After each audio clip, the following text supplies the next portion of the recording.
안녕하십니까? 약공 토크쇼 인사가 만사 근로계약서 두 번째 시간입니다.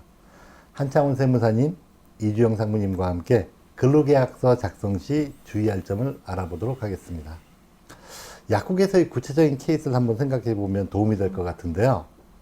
약국에서 최저임금을 적용하는 케이스와 고액 연봉인 경우에 차이는 당연히 생길 텐데, 급여가 200만 원, 300만 원, 500만 원일 때 세전 계약과 세후 계약식, 물론 이제 앞으로는 세후 계약은 어렵겠지만 이전에 이제 그런 관행도 좀 있었고요. 근로자가 받는 지급액과 약국에서 실제 지출되는 금액의 차이점이 많을 거라고 생각되는데요. 어떤가요? 제가 만든 엑셀 매크로를 참고하면 다음과 같습니다. 먼저 우리 실 지급액 200만 원을 기준으로 했을 때 본인 혼자라고 했을 때 세전으로 환산을 하게 되면, 예를 들어서 건강보험, 국민연금, 고용보험을 예를 들어 개국약사님 부담하는 뭐 그런 세전으로 환산했을 때 한 223만 3천 원 정도 됩니다. 그래서 한 실 지급액 한 10% 정도 증가하는 요인이 있습니다. 근데 이제 전체적으로 근로자 본인 부담금, 회사 부담금, 국민연금, 고용보험, 산재 전체 1년을 놓고 보면 한 530만 원 정도 부담이 됩니다. 잠깐만요. 이게 23만 3천 원인데 언제 갑자기 533만 원이 됐어요? 예. 이게 본인 부담이잖아요. 예. 실질적으로 떼는 금액. 그러니까 세전 223만 원에서 요걸 떼고 통장에 200만 원. 그러니까 이제 요거는 23만 3천 원은 이제 근로자가 부담할 부분, 그다음에 사용자가 부담할 부분이 그만큼 또 있다는 거죠. 그렇죠. 그러니까 근로자 본인 부담금 만일에 가끔세까지 가면 280만 원 정도 되고, 거기에 이제 회사 부담금 하면 총 530만 원 정도. 그러니까 두 달치 월급이 더 세 달치 정도 되는 거잖아요. 200만 원에다가. 잠깐만, 한번 그건 그거고. 그러면 이제 통장에 200만 원을 넣어주면 그 근로자의 명목 임금은 223만 3천 얼마가 된다는 거죠? 그렇습니다. 여기에 퇴직금까지 감안하시게 되면 200만 원 기준으로 해서 한 800만 원 정도 되는 거죠. 넉 달치. 넉 달치. 넉 달치 급여가. 항상 직원 한 사람 뽑을 때 업무 보조는 그냥 세전으로 계약 안 하시면 4달치가 더 들어간다. 그러니까 세전으로 계약하셔야 된다. 이제 그 얘기 하고 싶고요. 근데 만일에 이거를 금액이 올라가면 더 커지죠. 500만 원이다. 통장에 500만 원을 넣어준다. 하게 되면, 세전으로 하게 되면 616만 6,910원이 됩니다. 그래서 왜 저기 약사님들 그런 질문을 하시는 분들 많아요. 아니, 급여 신고를 했더니 4대 보험만 100만 원이 나간다. 이렇게 나가게 돼 있으면 원래 공제액 자체가 각 소득세, 주민세가 60만 원이 넘어요. 그래서 하게 되면 116만 6천 원이 되고요.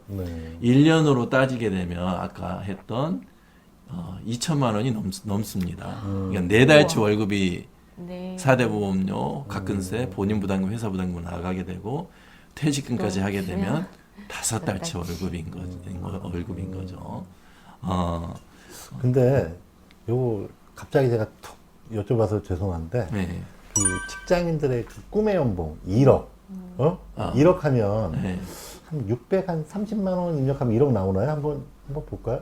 굉장히 궁금해요. 그거는 예를 들어서 이제 그거는 예를 들어서 할까요? 1억은 한 12달러 나면 한 833만 원 정도 됩니다. 안 받겠어. 그러면 차인 지급을 한 652만 4천 원 정도. 이거는 이제 이 케이스 2는 세전 급여를 했을 때 차인 지급액이 얼마 나오냐 이렇게 계산해 보는 건데, 통장에 650만 원. 650만 원 받으면 1억이네요. 네, 그렇습니다. 적네. 죄송합니다.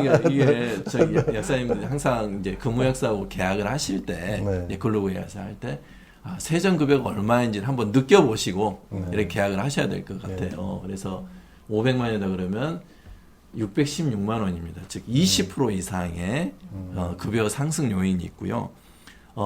전체적으로 만일에 그거를 세후로 이렇게 해서 약사님이 다 책임지신다 그러면 2천만 원의 추가 부담금에다가 퇴직금까지 하게 되니까 5달치의 월급을 개국 약사님들이 부담하게 되는 그런 현실입니다. 그래서 처음에 근로 계약을 할 때 좀 부담을 좀 느끼시고 서로 합의하에서 좀 합리적인 대안을 찾았으면 좋겠습니다.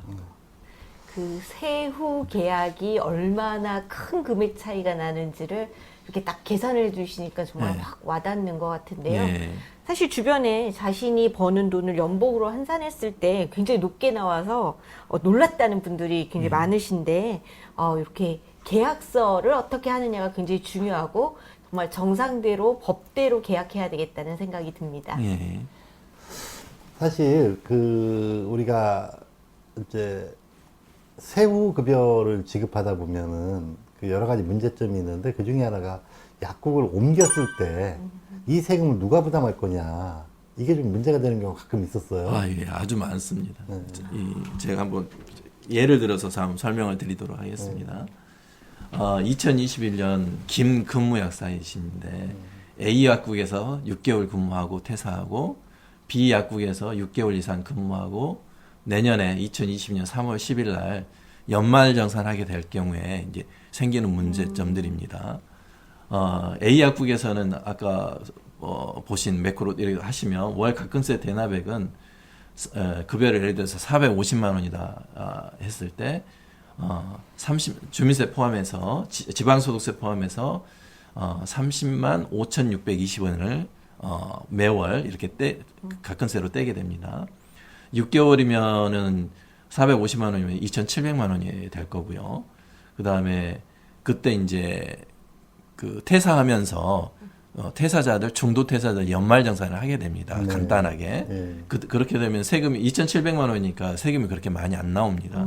그래서 결정세액이 43만 5천 원 정도 나오고요. 그런데 우리가 30만 5,620원을 매달 뗐지 않습니까? 네. 그러면 180만 원 정도 되는데 180만 원에서 내일 세금 43만 5천 원을 하게 되면 139만 8,690원이 환급이 나옵니다. 잠깐만요, 변호사님. 이게 그러면은 네. 6개월에 이직을 할 때 네. 이분의 이 소득을 네. 그러니까 6개월 동안의 소득을 1년 소득으로 보고 환급을 해준. 세금을 환급해 준다는 그런 말씀이시죠? 아니죠. 그러니까 6개월 동안에 그걸 기준으로 2,700만 그 사람이 또 다른 데서 일할지 안 할지는 모르니까 네. 일단은 2,700만 원 기준으로 연말정산을 그러니까 2,700만 원을 일단은 그 외에 취업을 할지 안 할지 모르니까 네. 그러니까 그걸 1년 기준으로 나누는 거 아니에요? 1년 기준으로 그 금액 가지고 그 그냥 금액, 연말정산을 그러니까 그 금액을 가지고 네. 이 사람이 6개월 동안 2,700만 원을 벌었는데 그해 2,700만 원을 일단 벌었다. 네. 일단 이렇게 본 거잖아요. 그죠? 예. 그러고 연말정산 한다는 거죠. 예. 아직은 뭐 신용카드 내역이나 신용카드 세금이랑 반영이 안 된 네, 네. 간단하게 이제 예, 연말정산을 예, 하게 되고요. 그럼 환급세액이 139만 8,690원이 발생하는데 이거는 제가 이제 사장님한테 물어본 개국 약사님이 가져가야 될까요? 근무 약사님이 가져가야 될까요? 제가 가져가면 가장 좋습니다. 근데 이거는 예를 들어서 개국 약사님이 부담했기 때문에 예. 개국 약사가 가져가는 게 맞다고 생각이 됩니다. 예. 근데 이분이 바로 또 취직을 했어요. 예. B약국에. 예. 그래서 7월 1일부터 이제 계속 근무를 하시게 되는데 똑같은 조건입니다. 그러니까 450만 원 신고했고 30만 5,620원 원천세 징수하고 그다음에 6개월 2,700만 원 발생을 해서 뗀 금액 약국장님 내준 금액도 한 180만 원 정도 되고요. 근데 문제는 이제 연말정산을 할 때 5,400만 원 기준으로 이제 세금을 계산하게 됩니다. 네. 그러니까 이게 우리 소득세율 구조가 누진세율 구조잖아요. 네. 그렇죠. 그래서 세금이 40만 원이 아니고 388만 1,200원이 나옵니다. 네. 그러면 여기에서 기존에 낸 세금이 B 약국에서 대신 내준 거 180만 원, 네. A 약국에서 그 결정세액으로 연말정산했던 43만 원 합치면 한 220만 원 정도 됩니다. 네. 그러면 그걸 빼면 161만 2,450원을 납부를 해야 됩니다. 납. A 개국약사가 내야 될지, 네. B 개국약사가 내야 될지, 김 근무약사가 내야 될지 다 맞습니다. A 개국약사님 입장에서는 아니 내가 근무할 때 그 세금은 내가 내준다는 게 말이 되는데 딴 데서 근무한 것까지 내가 내줘야 되느냐. B 약사님도 마찬가지입니다. 아니 내가 근무하는 거에 대해서 내가 내주는데 근무하시던 A 약국 걸 내가 왜 내주느냐. 김 근무약사님 입장에서는 아니 가끔씩 내준다며. 그러니까 이거를 누가 이게 법대로 안 하다 보니까 법대로 세전으로 계약을 안 하고 그냥 세전으로 세후로 계산하고 나 I don't care 이런 입장이니까 네. 이걸 누가 해야 되는지 제가 한 3월 달만 되면 저희 그 기장하는 약국의 10분의 1은 항상 이렇게 심판을 봐줘야 됩니다. 아, 예. 그래서 이런 웃지 못할 일들이 좀 발생하고 있습니다. 그렇기 때문에 이제는 임금 명세서도 해야 되고 이게 차인 지급으로